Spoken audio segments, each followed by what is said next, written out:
Olá, alunas e alunos, pessoal da UF, pessoal que acompanha aí nossos vídeos atualmente, né? Vamos falar de psicanálise. Vamos falar de início da análise. O que seria da ordem de um processo preliminar, né, que estaria na base de uma possibilidade de análise propriamente dita? A primeira questão que eu coloco é a seguinte: uma pessoa, quando procura ajuda, né, é porque ela está sofrendo, para começar.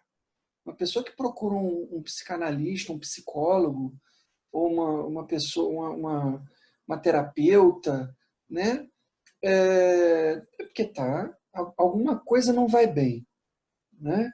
Alguma coisa não vai bem ao nível da extrapolação, né? Porque as pessoas, vamos dizer assim, elas, na maioria das vezes, não é um movimento fácil, né, de procurar psicóloga, de procurar psicanalista, né? Não é um movimento fácil, a pessoa tem que estar sofrendo, tem que estar passando por alguma coisa que realmente não vai bem, né?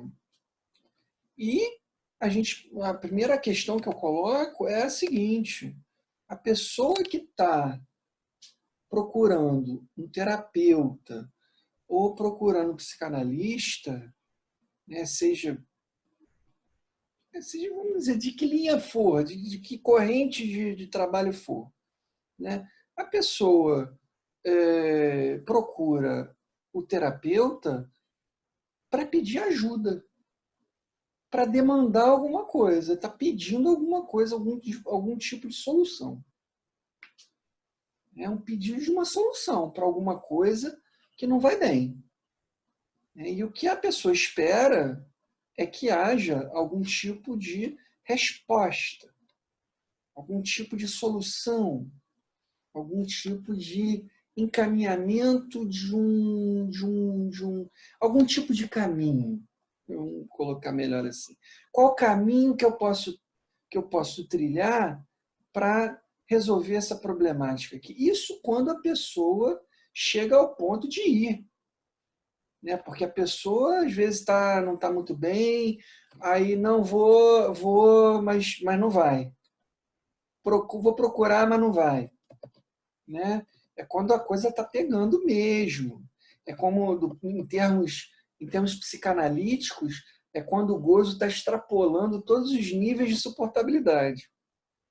Aí a pessoa procura ajuda, né? Então, se trata aí de um tratamento, né? O sujeito não está indo para análise para se para conhecer o seu inconsciente. Ninguém vai à análise para conhecer o seu inconsciente, né? E quando vai, o Lacan era um que dizia assim: a pessoa que procura autoconhecimento eu despacho, né?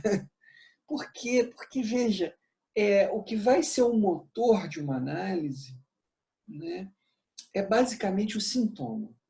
E aí a gente está falando de neurose no momento atual, é neurose, né? A gente vai também tratar um pouco da psicose, né, da clínica da psicose.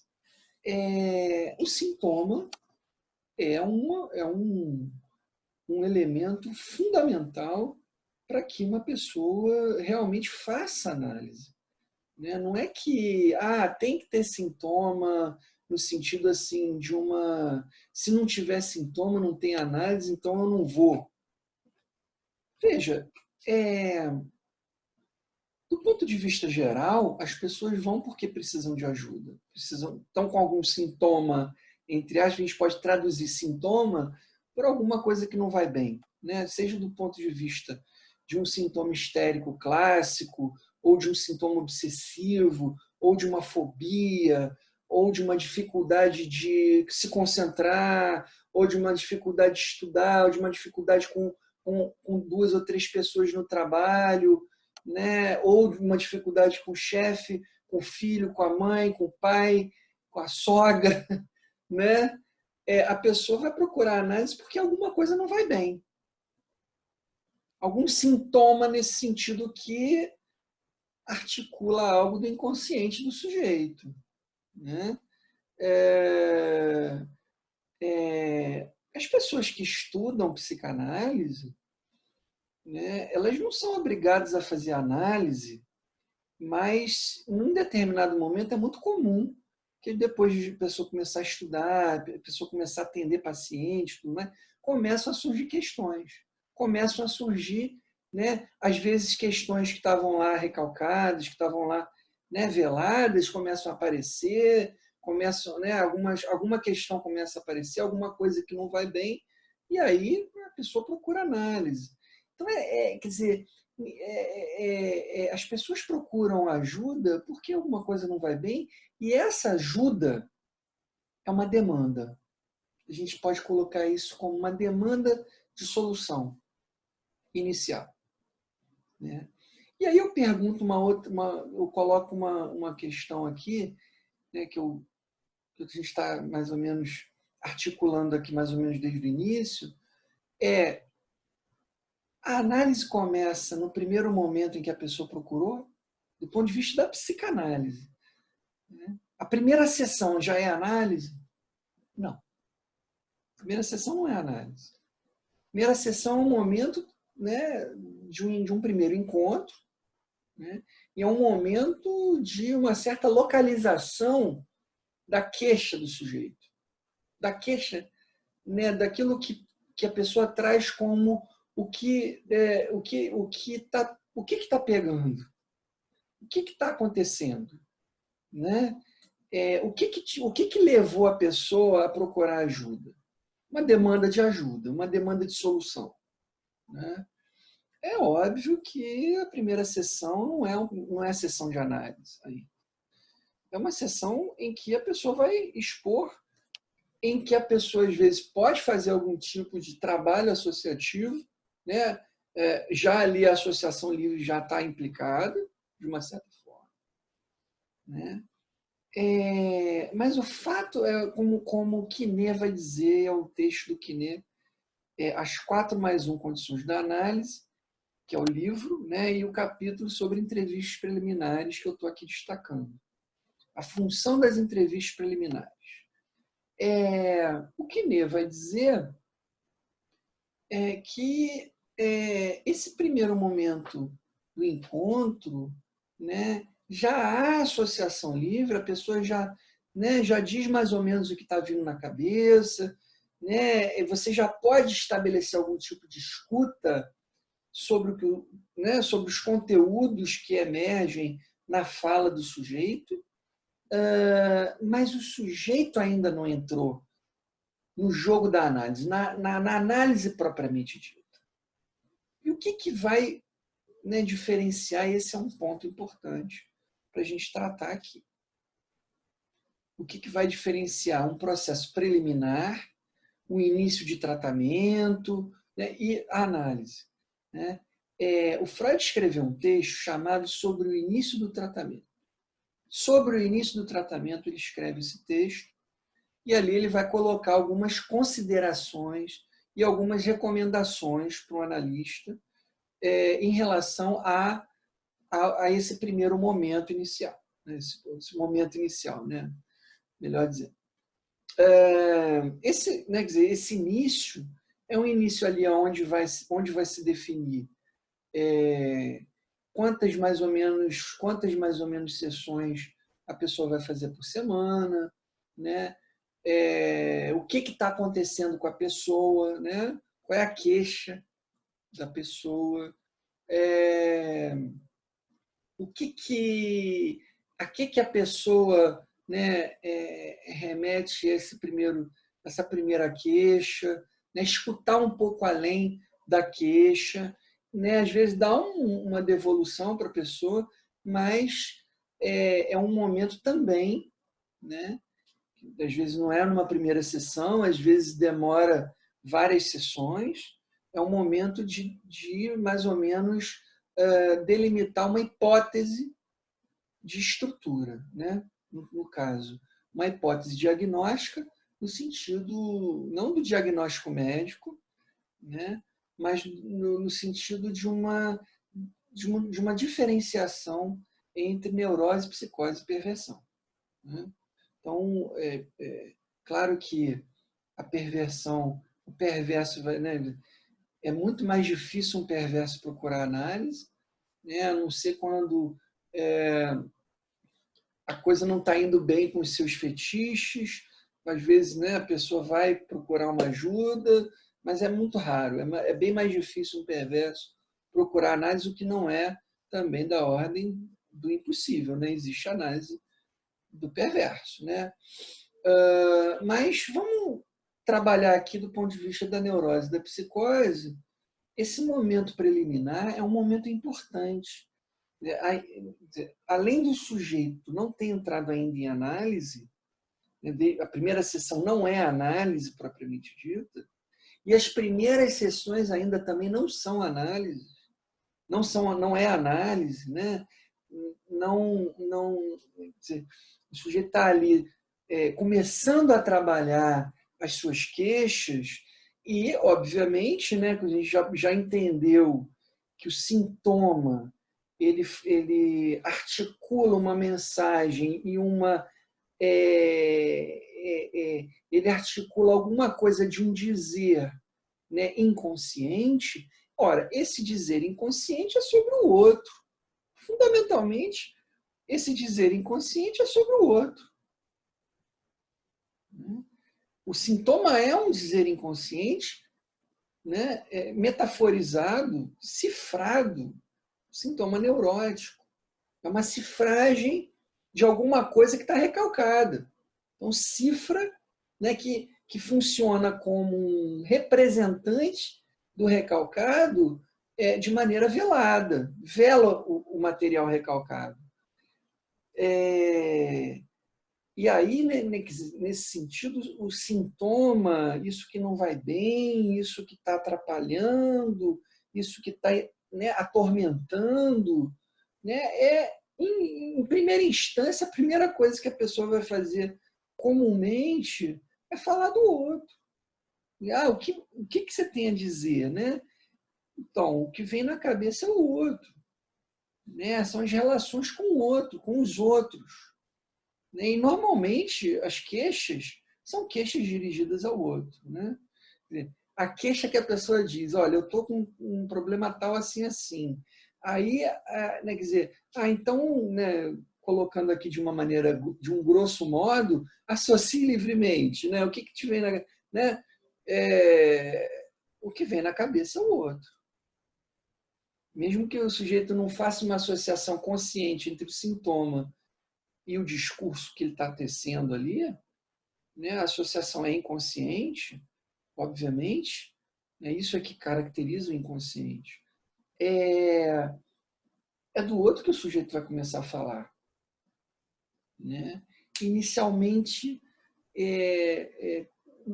né, é muito comum que apareçam questões queixosas dirigidas ao outro, né? E aí isso vai aparecer nas associações livres, que já começam no momento preliminar, que ainda não é análise. E aí o Quinet vai dizer, a associação livre está no momento preliminar, não é igual à análise, mas a associação livre também é igual à análise. Mas há um diferencial aí. Porque, no início, o sujeito não está implicado no que ele diz. Né? Ele vai tecer um discurso sobre os seus sofrimentos, vai tecer um discurso sobre a articulação desses sofrimentos com o outro. Né? O outro está sempre na base das questões humanas. Né? Ele vai discorrer sobre isso, mas sem se implicar, né? Sem se questionar qual é a parte dele nisso, o que tem dele nisso que ele sofre, nisso que aparece como sintoma, o que tem do inconsciente desse sujeito, né? Porque enquanto ele está falando do outro, o que ele está fazendo? Ele está mobilizando as suas fantasias inconscientes. É o primeiro passo para análise, mas ainda não é análise. Ele começa a mobilizar fantasias inconscientes a partir da associação livre. E a gente já entendeu que quando um sujeito associa livremente, sujeito neurótico, né? Quando associa livremente, ele diz mais do que sabe que está dizendo. Né? Alguma coisa ali está além do que ele sabe, né? Quer dizer, as ligações que ele faz entre uma coisa e outra, entre um conteúdo e outro, entre um assunto e outro. Às vezes o sujeito muda de assunto, mas a associação está ali, é inconsciente. Tem alguma coisa que retorna na fala, tem algum ponto ali de retorno. E é esse ponto de retorno que se trata de escutar. De começar a escutar esses pontos de retorno. Mesmo, né, quer dizer, justamente ali onde o sujeito passa para uma outra coisa, passa de um significante a outro, passa de um assunto a outro, de uma temática a outra, de um problema, né, de uma narrativa a outra. Agora eu vou mudar de assunto. Olha, agora eu queria falar de uma outra coisa que está me incomodando também, doutora. E aí, às vezes, chama de doutora, né? Ah, psicanalista doutora. No início, principalmente, às vezes isso acontece. Né? Depois, com o processo transferencial, as coisas vão se encaminhando de uma outra forma. Mas o que o sujeito vai... Quer dizer, as associações que ele faz, ou que ela faz, são associações inconscientes. Aí a pessoa muda de assunto, diz assim, olha, eu quero falar de uma outra coisa agora. Né? O inconsciente está ali operando essa passagem. Mudou de assunto não por acaso. Ninguém muda de assunto numa associação livre por acaso. E o que o analista está... Quer dizer, qual é a posição do analista ali? É a posição de um não saber. É a posição de um não saber. É a posição de quem escuta e de quem faz falar, de quem causa a associação livre, né? No sentido de um furo no saber, a gente pode colocar assim, depois para se aprofundar. Né? Quer dizer, o saber está do lado de quem? Está do lado do analista? Não. O saber está do lado do sujeito que fala. Do analisando, do analisante, do analisado, não do analista. O analista não detém saber. Aliás, o analista tem que suspender os seus saberes, inclusive teóricos, para poder escutar. Isso é um paradoxo da relação do analista com a teoria, né? Porque a teoria é fundamentalmente clínica, como eu sempre digo. Então, há uma suspensão de saber. Para que haja associação livre, para que o sujeito fale livremente, para que haja processo de trabalho do sujeito, é preciso que o analista cale, para que o sujeito fale. Mas esse calar, ele tem um objetivo, que não é um calar qualquer. Não é uma escuta qualquer. Né? A escuta do analista é a escuta que incide sobre as associações inconscientes do sujeito que fala. E aí, né, quando isso não quer dizer que um psicanalista tem que entrar mudo e sair calado de uma sessão, virar um poste, entra, bota a roupa do analista, vira, agora eu sou analista, né? Entra mudo e sai calado? Não. Não, ali, né, quer dizer, ali nem sequer tem analista no início. Sequer tem analista. Há analista no início. O que há é um processo preliminar, né, em que a pessoa que está escutando, né, se coloca numa determinada posição de tal maneira que o outro fale. E aí, o que a pessoa que está escutando, potencial analista, diz, qualquer coisa que ele diga ou que ela diga, tem um objetivo. Tem um objetivo, né? Não dá para dizer qualquer coisa. Não dá para não dá para falar da própria vida, porque se você fala da própria vida, isso tem toda uma questão de relação entre os registros simbólico, imaginário e real, né?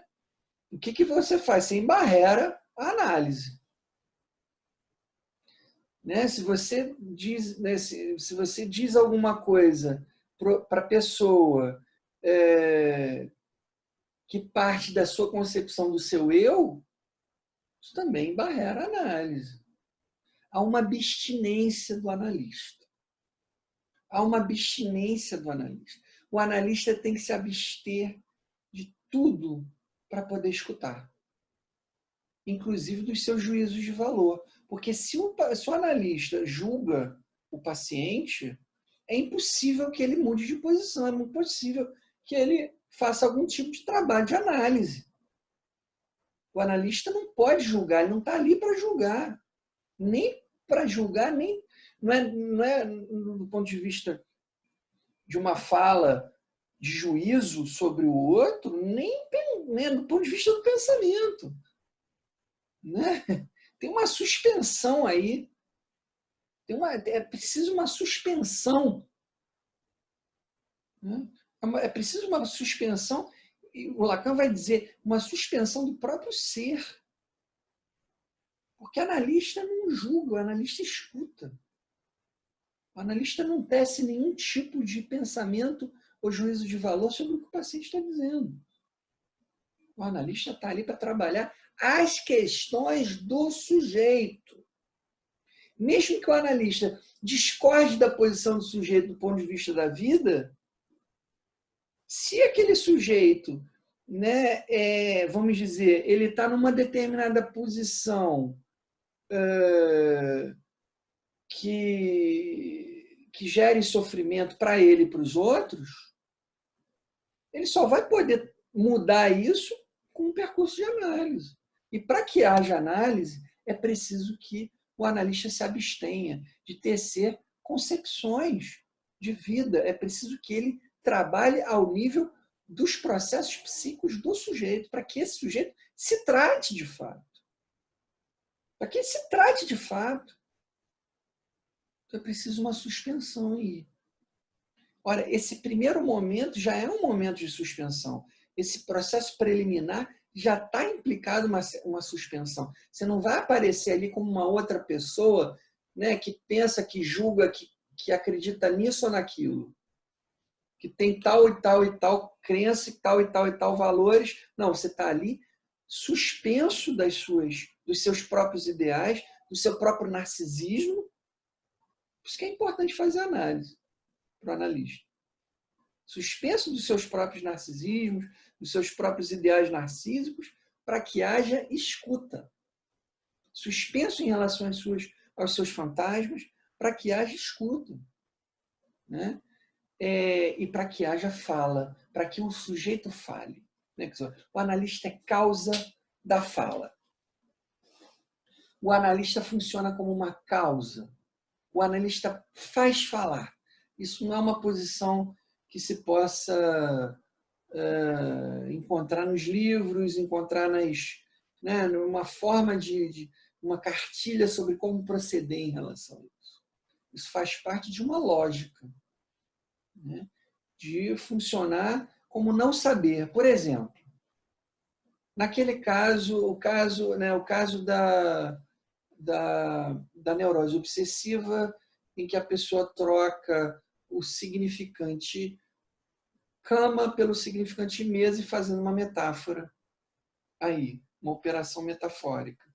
No sintoma aparece a mesa e aí o sujeito diz assim, olha, eu tenho que ficar do lado de uma mesa. Como assim mesa? O analista não sabe do que se trata. Não sabe. Ele não sabe, né, quer dizer, é diferente de uma conversa dois, em que a pessoa diz mesa e o outro entende mesa. Ah, é mesa, é sobre mesa que ele está falando. Não, o analista não sabe sobre o que o sujeito está falando. né? Justamente por não saber, justamente por funcionar numa douta ignorância, como dizia Lacan, uma douta ignorância que provoca a fala do sujeito, as associações do sujeito, que coloca o sujeito para falar. Fale mais. A que te remete? O que te vem na cabeça? Né? Não que essas perguntas sejam modelo, aliás, nada é modelo para nada. Nada de um analista é modelo para outro analista. Por isso que a gente, às vezes, resiste, né? Tem uma certa resistência em dar exemplo. Exemplo do ponto de vista de uma intervenção clínica. Porque ninguém pode tomar aquela intervenção como modelo para qualquer outra. É isso que a análise vai lidar com a incerteza, com aquilo que é da ordem do inusitado e do inesperado. Mas, né, tendo em consideração que o que comanda as associações livres é o inconsciente. Isso é que a gente tem que ter em consideração. Se a gente leva alguma coisa da teoria, é isso, é escutar as associações livres, organizadas, engendradas pelo inconsciente. O que vai operar a passagem de um elemento para o outro na associação de ideias é o inconsciente. É isso que está comandando a fala do sujeito, sem que o sujeito saiba. Eu me remeto ao vídeo Esquecer é Lembrar. Ali a gente entende, né, o vídeo que eu postei também no Live and Let Live, que foi para a turma de quarto período de psicologia, né, e que serve para todos que se interessem. Né? Ali a gente entendeu essa lógica do dizer mais do que sabe, do dizer inconsciente. Então, o sujeito, quando associa livremente, diz mais do que sabe. E o analista tem que funcionar na suspensão do saber, para que esse material, para que esse saber inconsciente do sujeito emerja na fala. E o sujeito diga mais. Que o sujeito diga além, para além daquilo que ele supunha poder dizer. E, nesse sentido, o analista tem que estar preparado para escutar qualquer coisa. O analista tem que estar, né, sustentar a sua posição de escutar qualquer coisa, suportar e escutar qualquer coisa. Se não há esse suporte, suportar tem a ver com suporte. O analista é um suporte ali, causa da análise. E aí o analista, né, ele se oferta, ele se oferta ali como um espaço vago, como vai dizer o Lacan, como um lugar vago, vago no sentido de vazio, para que as fantasias do sujeito emerjam, dirigidas ao analista, que não vai responder como sujeito, que não vai responder como grande outro, e que não vai responder como uma pessoa comum. Né? Não obstante, aqui um parêntese, o paciente colocar o analista no lugar do grande outro. Né? Isso a gente vai também discutir em relação à transferência. Mas não é desse lugar do grande outro, que é a fundação do sujeito, não é desse lugar que o analista vai responder, ou que o analista vai trabalhar. Ele é colocado nesse lugar, a partir do momento em que a fala se dirige a ele. Ele é colocado no lugar daquilo que fundou a própria fala, o endereçamento passa a ser o analista. Ele é colocado nesse lugar, mas o analista, na sua operação analítica, não opera desse lugar do grande outro como determinação do sujeito. Não. Opera como um furo nisso. O analista tem que furar isso para que haja o próprio trabalho da análise. Então,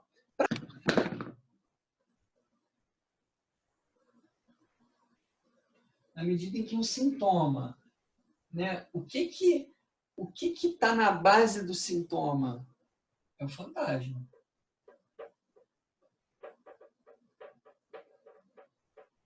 É o fantasma, a fantasia inconsciente, é isso que está na base do sintoma.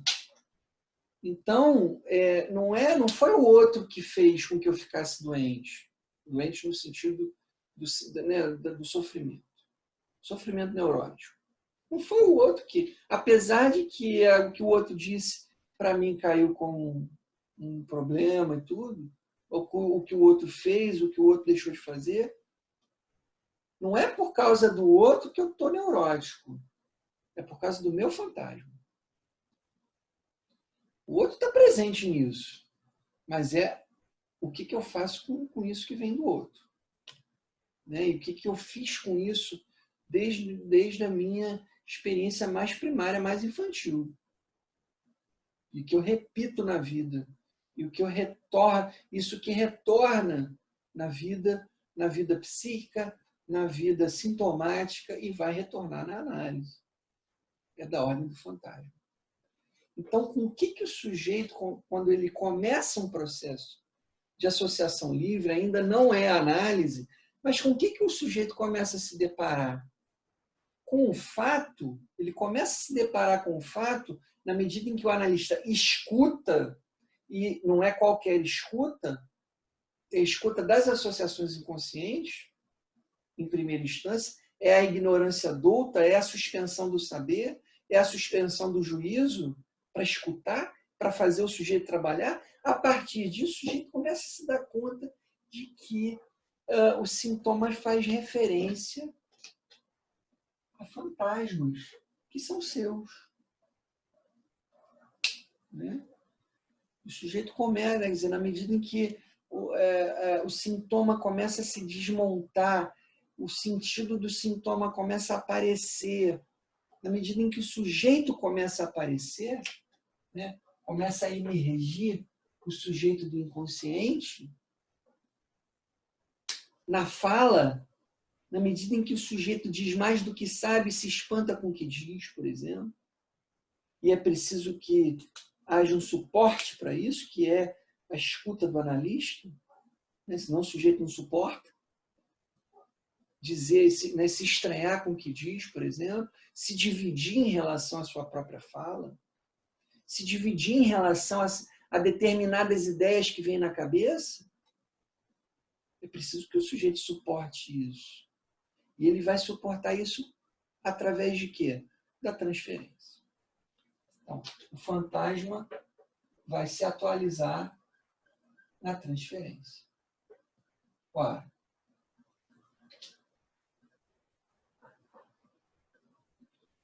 o fantasma, a realidade psíquica inconsciente se atualiza no movimento transferencial. Nesse sentido, o Quinet, que é um leitor de Freud e de Lacan, importante, esse livro 4+1, Condições da Análise, o Quinet vai dizer o seguinte: o analista passa a ser o complemento do sintoma, baseado no Lacan, né? Lógico, óbvio que isso não é isso é uma constatação do Freud e do Lacan. Né? O Lacan vai formalizar isso. O analista passa a ser complemento do sintoma. O que quer dizer isso? Quer dizer o seguinte, que nesse processo inicial, preliminar, em que não há análise propriamente dita, mas há prelúdio da análise, nesse processo preliminar, na medida em que o sujeito começa a se dar conta das suas ideias fantasmáticas e do seu próprio inconsciente, né, daquilo que ele se depara com algumas verdades, começa a se deparar com isso, começa a se reorganizar em relação a isso, o sujeito diz assim: olha, tem alguma coisa de meu nisso aqui. Tem alguma coisa de meu nisso aqui. Né? E aí o sujeito vai, ao invés de se queixar do sintoma, ele vai produzir uma interrogação. Esse processo de interrogar de lançar uma interrogação sobre si mesmo, sobre a sua própria verdade, ou sobre as suas verdades, né? Sobre as verdades do seu desejo e do seu fantasma, sobre a sua implicação como sujeito. Quando o sujeito se interroga sobre isso e diz assim, olha, eu estou aqui funcionando dessa forma e não sei porquê. Ele desvincula um pouco essa queixa do outro, a queixa do sintoma, tô me sentindo mal, tô mal, né? Tô mal, né? Sinto mal, me sinto mal, sinto mal. O sintoma é isso, né? Alguma coisa que não vai bem. Sinto mal. Mas esse mal-estar relacionado ao sintoma, fala muito daquilo que me é caro, que é a minha própria verdade desejante. Esse sentir-se mal fala de uma verdade do desejo, fantasmática, inconsciente, recalcada. E o sujeito começa a se dar conta disso. Começa a se dar conta disso. Ele só não consegue organizar isso ao nível de uma teoria psicanalítica. Mas o Lacan dizia, a cada fim de análise é criada uma nova psicanálise. A cada produção de um psicanalista, né, quando o analista aparece, é uma nova psicanálise. Não há uma psicanálise igual nem entre um paciente e outro, nem entre um analista e outro. Então, toda análise vai ter a sua particularidade dentro dessa lógica. Quando é que começa a análise propriamente dita? Quando essa interrogação acontece. Quando esse ponto de interrogação acontece, ou alguns pontos de interrogação acontecem ao nível da fala associativa do sujeito. O sujeito, né? Quer dizer, o sujeito fala, e de repente aquilo retorna para ele, e o sujeito diz assim, caramba, tem alguma coisa aqui que só eu posso responder, ou então alguma resposta de haver. Né? Quer dizer, tem alguma coisa que eu não sei, tem alguma coisa que eu estou dizendo aqui que vai além do que eu sei, que em algum lugar há de haver esse saber sobre a minha verdade. Na medida em que eu estou dividido em relação a isso, e aí o sujeito começa a se queixar. Olha, por que eu estou funcionando assim? Aí a questão é a interrogação. Por que eu faço isso? Como o Freud, né, quando atendia lá o Homem dos Ratos, né, leia o caso do Homem dos Ratos. Muito, muito, muito complexo, mas muito, muito, muito interessante. Quando o Homem dos Ratos está se queixando lá dos seus sintomas, e de que ele não pode casar por causa dos sintomas, e de que ele não consegue resolver a sua vida por causa dos sintomas, né? O Freud vai operar ali uma intervenção e vai fazer com que ele se dê conta de que não é que, né, quer dizer, não é que eu não consigo me casar por causa dos meus problemas, da minha neurose. Não, eu fico neurótico, eu faço sintoma para não casar. Para não me haver com essa questão da dama que está ali relacionada a toda a questão do fantasma paterno, né? Que só lendo o caso para entender. Mas é essa questão, né? Quer dizer, não, eu que estou aqui na base do meu sintoma, é alguma coisa de mim, é isso, né? Isso que me atravessa, né? Que eu não sei bem dizer o que é. O que é? O que se trata de mim mesmo? Aí o sujeito vai interrogar, vai fazer a interrogação e vai demandar uma resposta. Primeiro, então, ele demanda solução, ajuda. Depois ele demanda resposta. Ou seja, depois ele vai passar de uma demanda de ajuda, e de solução para uma demanda de saber. Ele vai demandar saber. E aí ele vai atribuir ao outro um saber sobre as suas verdades, sobre aquilo que ele interroga em relação a si mesmo. Esses pontos de interrogação, essas questões que começam a aparecer, vão ser de questões dirigidas ao outro, ao grande outro. Né? Esse ponto de interrogação vai ser dirigido ao grande outro. Né? Ou seja, em algum lugar, esse lugar da fundação do sujeito, em algum lugar existe uma resposta e um saber sobre a minha interrogação, relacionada ao meu próprio ser, ao meu próprio desejo, à minha própria divisão. Minha própria divisão. Porque se eu não sei de mim, eu não sou pleno comigo mesmo, eu sou dividido, cindido. Né? E aí, supondo-se que haja um saber no outro, né? Em algum lugar, ao saber sobre isso, né? Aí isso é o que caracteriza a transferência. A instalação da transferência e aí sim o começo da análise. Aí quando o sujeito demanda análise. Aí, peraí, então tem que voltar. Eu tenho que resolver isso na minha cabeça.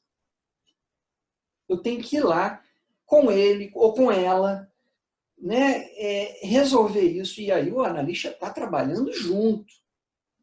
O analista não fica de um escutador. O analista também não é interlocutor. O analista é uma causa que vai funcionar ali, né, quer dizer, trabalhando junto com as questões do sujeito. E aí a gente está falando em questão. O que o sujeito faz nesse processo preliminar da análise?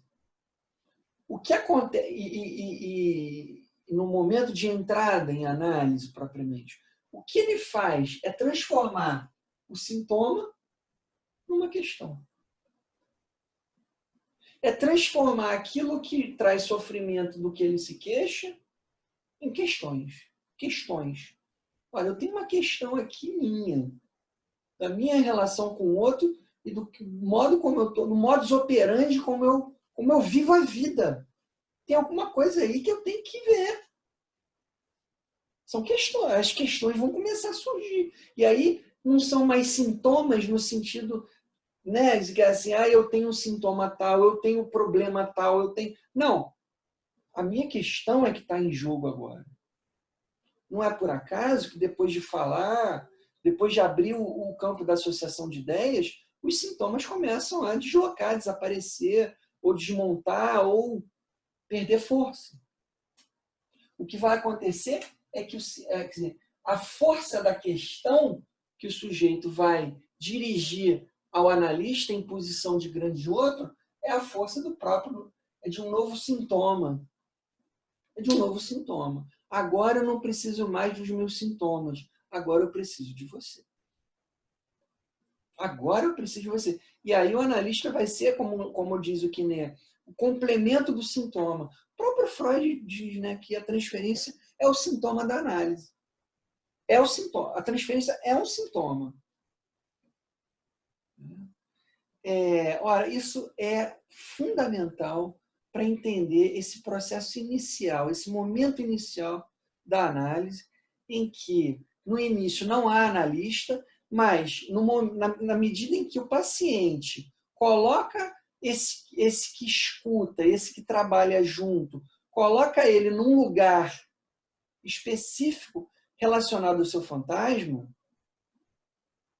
né? Tá sempre, o lugar que o paciente coloca o analista está sempre relacionado ao fantasma específico daquele sujeito. Por isso que nenhuma análise vai ser igual a outra. Porque, né, quer dizer, em relação ao fantasma específico daquele sujeito é que a transferência vai se montar. Vai se constituir em torno de quê? De uma demanda de saber. E aí de uma demanda de análise. Ó, eu tenho que voltar, porque eu tenho que resolver isso, eu tenho que, né, alguma coisa tem que acontecer aqui para eu alcançar algum tipo de conclusão sobre a minha questão. Em algum lugar há de haver uma resposta sobre isso, esse lugar é o grande outro. Por isso que o paciente coloca o analista no lugar do grande outro, da sua determinação. Então, se o analista, e olha só, isso é complicado, é perigoso, porque se o analista não se abstém dos seus juízos de valor, dos seus ideais, dos seus anseios narcísicos, se não há abstinência em relação a isso, se não há abstinência em relação às demandas do sujeito, que o sujeito vai demandar um monte de coisa em torno dessa demanda de análise, de saber, né? Quer dizer, a transferência, o Lacan dizia, né? A transferência é um amor dirigido ao saber. E se o analista, né, responde a isso, acaba todas as possibilidades do sujeito se tratar realmente. E aí tem uma questão ética. O analista tem que deixar o lugar vago para que as fantasias do sujeito apareçam dirigidas à transferência, direcionadas à transferência. E o analista tem que ser suporte disso e trabalhar, manejar isso e trabalhar isso com o sujeito. Ao nível do inconsciente do sujeito, não o inconsciente do analista, não o eu do analista, não os narcisismos, não, ao contrário, tem que se desnudar do seu narcisismo, das suas concepções, das suas verdades, para que haja trabalho de análise efetivo e para que esse paciente se trate.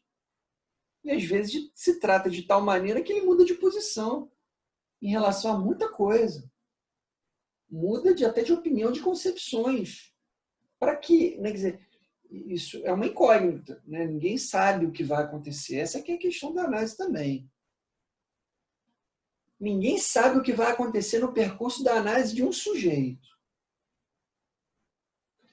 Né? Por isso que a profissão é impossível, porque as profissões, normalmente, o que as pessoas fazem no seu trabalho? As pessoas fazem projetos. Né? Projetos. Eu vou fazer um projeto para chegar a uma determinada meta. Todo trabalho tem os seus projetos. Como engenheiro, como eu venho dizendo, né? O engenheiro projeta um prédio, projeta um programa de computador, e aí ele realiza aquilo. O analista não faz projeto sobre o que vai acontecer na análise, do ponto de vista da fala, do ponto de vista dos movimentos transferenciais.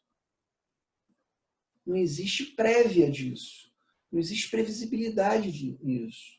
E é isso que constitui o campo psicanalítico. É justamente isso que faz da psicanálise psicanálise. O que é a psicanálise? O que será essa psicanálise desse sujeito? É a pergunta. Lacan dizia, a psicanálise é a pergunta sobre o que é a psicanálise. O que é a análise daquele sujeito? O que vai ser a análise daquele sujeito? É isso que constitui o campo psicanalítico. É essa abertura para o imponderável e para o imprevisível. Isso não quer dizer que não haja regra. É diferente. Uma coisa é você não fazer projeto para o paciente. E aí se distingue das terapias, né? Porque as terapias, terapia comportamental, por exemplo, faz projeto, né? Um projeto qualquer, um determinado exercício, né? Que a pessoa fazer em casa e tudo, faz lá planos de terapêuticas para aquele paciente. A análise não, a análise é uma suspensão para que o inconsciente venha na fala do sujeito. Tem regra para isso. Qual é a regra fundamental? Primeiro, associação livre de ideias. E na associação livre de ideias, o sujeito não pode fazer o que quer. Ele pode dizer o que quer. Tudo. Ele pode dizer o que quer. E se o analista não suporta isso, então volta para a análise. Então vai fazer outra coisa. Vai fazer outra coisa. O analista suporta ouvir qualquer coisa. Suporta os movimentos do sujeito em termos de atuação, em termos de repetição, em termos de resistência ao processo de análise. Né? Porque quanto mais o sujeito se aproxima do fantasma, também, apesar da questão, apesar de buscar uma análise, apesar de buscar saber em relação a isso, ele também resiste, porque o saber em relação ao fantasma é insuportável para o sujeito, até um determinado momento. Depois, a análise sustenta que o sujeito transforme aquilo que era insuportável em bobagem, que na verdade era uma bobagem. As relações primárias com os pais, né? Sexualidade infantil e tudo, são questões que são horrores para a experiência humana, mas que a análise leva o sujeito a transformar isso numa situação, numa dimensão tragicômica. O sujeito vai esvaziar o peso do fantasma, esvaziar o peso do superior. Há objetivo? Há, mas não há projeto. Não há previsibilidade sobre isso. Né? Primeira regra da associação livre, não dá para fazer o que quer, mas deve-se dizer tudo o que vem na cabeça. Segundo, atenção flutuante do analista. O que quer dizer isso? Que o analista não privilegie nenhum assunto que o sujeito traga. Que o analista não privilegie nenhum conteúdo. Que simplesmente a atenção ela esteja suspensa ao nível do juízo que o analista possa fazer sobre qualquer coisa que o sujeito fale. Né? Há uma suspensão aí, como eu venho dizendo, e para que esses elementos que retornam, esses elementos do material recalcado, para que o analista possa escutar e trabalhar em cima disso. Ou seja, a intervenção psicanalítica não é dizer qualquer coisa. Se o psicanalista intervém e diz alguma coisa, não é qualquer coisa, não é o que vem da sua cabeça. Se o analista diz alguma coisa, é em cima ou em torno daquilo que o sujeito já disse. Já disse com o seu inconsciente. Então, qualquer dito do analista serve muito mais para fazer com que o sujeito trabalhe mais, com que o sujeito mesmo elabore suas questões, com que o sujeito mesmo conclua, né, do que fechar uma determinada conclusão para o sujeito. O analista diz alguma coisa para abrir. O analista diz alguma coisa, né, da ordem de uma abertura por enigma, por exemplo. O analista eleva, eu costumo dizer isso, o analista eleva a fala do sujeito à potência do enigma. Eu costumo dizer isso. Né? E aí, quer dizer, enigma em relação justamente às questões do próprio sujeito. Que o sujeito trabalhe e que o sujeito elabore e que o sujeito, né, esvazie o conteúdo das fantasias, dos seus fantasmas primordiais e as forças do superior que levam ao sofrimento. As forças internas que insistem na dor, no masoquismo superegóico aí, né? O sadismo do superior, Freud dizia, o sadismo do superior e o masoquismo do eu. São a mesma coisa. Masoquismo e sadismo, aliás, são a mesma coisa. O superior é sádico. E aí é esvaziar as vozes do superior, é esvaziar os ditos do outro, né, através de um processo de fala, esvaziar o gozo do sintoma, né? Mas não só isso. Muito mais do que isso, não vira só uma catarse, não. é trabalhar em torno do conteúdo que está sendo dito. Que o sujeito se aveja, né, o sujeito possa se haver, né, retificando e corrigindo, que o sujeito possa se haver com as suas verdades inconscientes, que o sujeito encontre isso, conquiste alguma coisa disso e faça alguma coisa com isso, da ordem de uma decisão. Isso implica mudança de posição, implica mudança de modus operandi na vida, mudança na forma como se relaciona com o outro, mudança no seu próprio ser. E mais do que isso, encontro com a falta que constitui o seu ser. Né? Quer dizer, tudo isso constitui o processo de análise. Mas para que isso, quer dizer, o nosso objetivo aqui, né, é pensar o início, o momento preliminar e a passagem desse momento preliminar para a entrada em análise propriamente dita. Para que esse processo de análise aconteça, é preciso que o sujeito entre nesse processo. E ele não vai entrar no primeiro encontro. Pode ser que até que alguma coisa já apareça na primeira sessão aí de uma questão. Mas a entrada em análise vai depender de uma mudança de posição aqui em relação à queixa. E uma interrogação sobre a sua própria realidade psíquica. Isso é que constitui a entrada em análise. Porque a interrogação leva a quê? A um pedido de resposta e a uma demanda de saber. Ora, esse saber dirigido ao analista, suposto saber, né, é que vai constituir a transferência. Né? E por isso que, né, na medida em que o outro possa saber alguma coisa sobre a minha própria verdade, caramba, então esse outro é muito importante. Quer dizer, o suposto saber é o lugar do grande outro. Né? É o lugar do saber. Né? O Lacan vai dizer o saber é o gozo do outro. Né?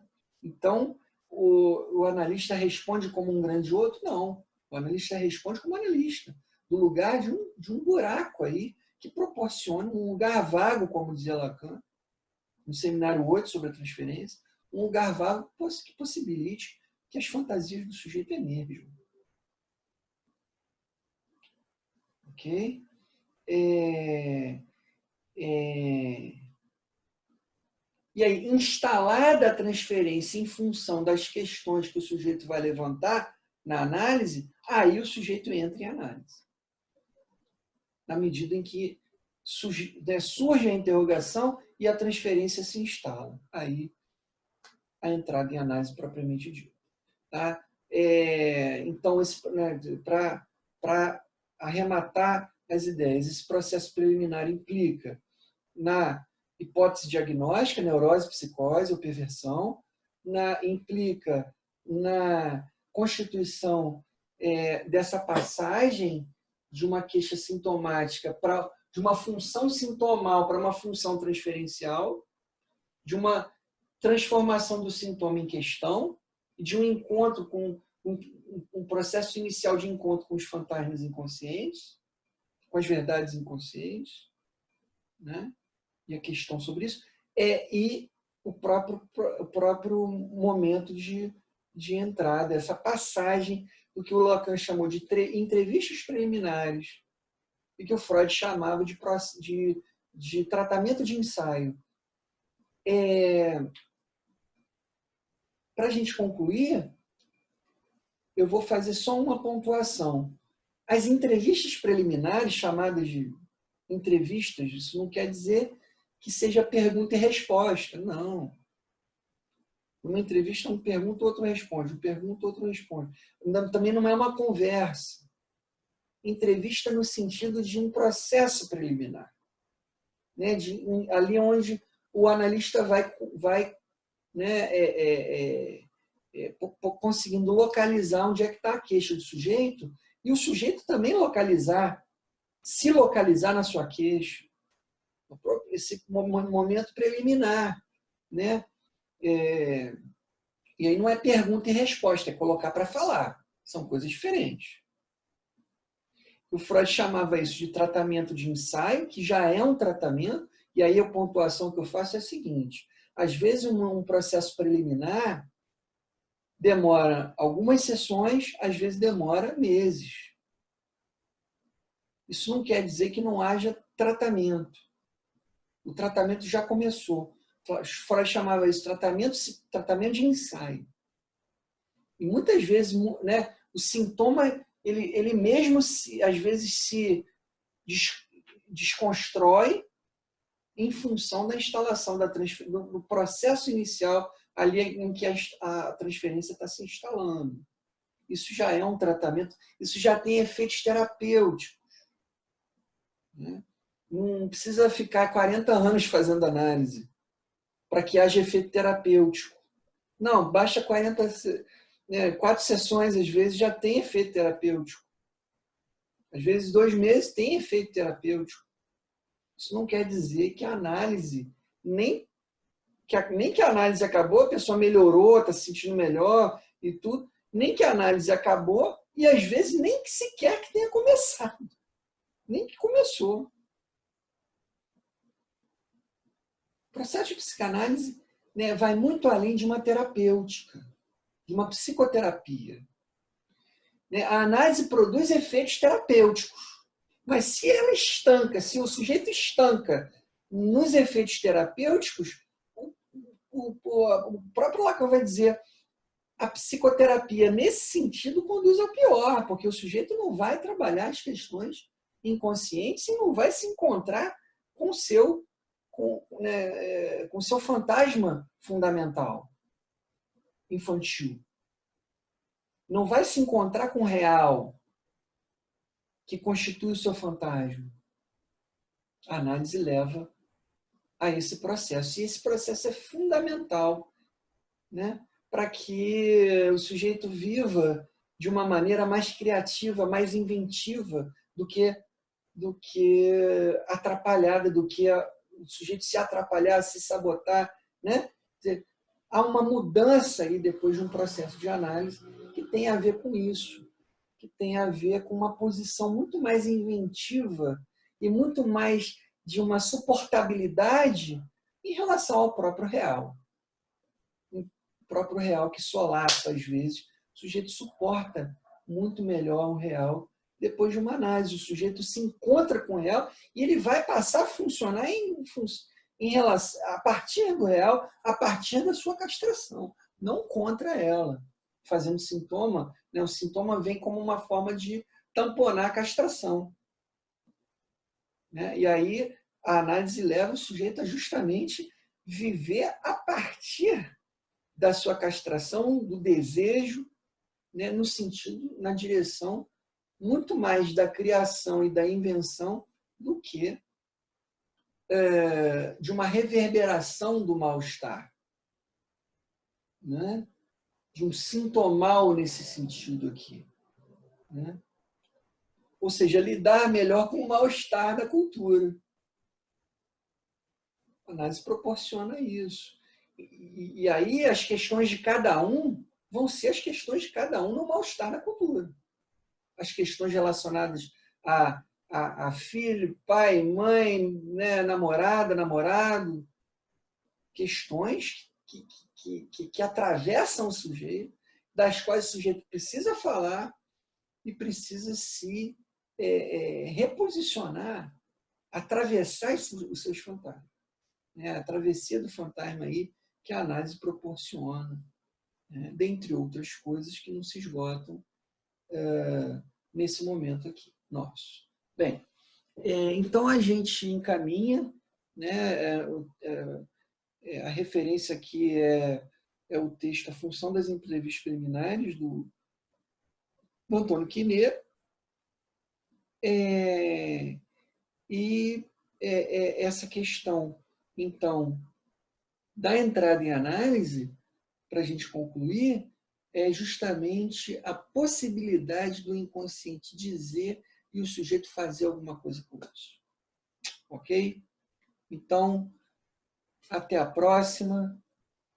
E a gente, um outro vídeo que a gente vem a fazer mais profundo sobre essa questão do processo de análise, né? Fica aí uma possibilidade de um vídeo sobre isso. Ok? Até a próxima.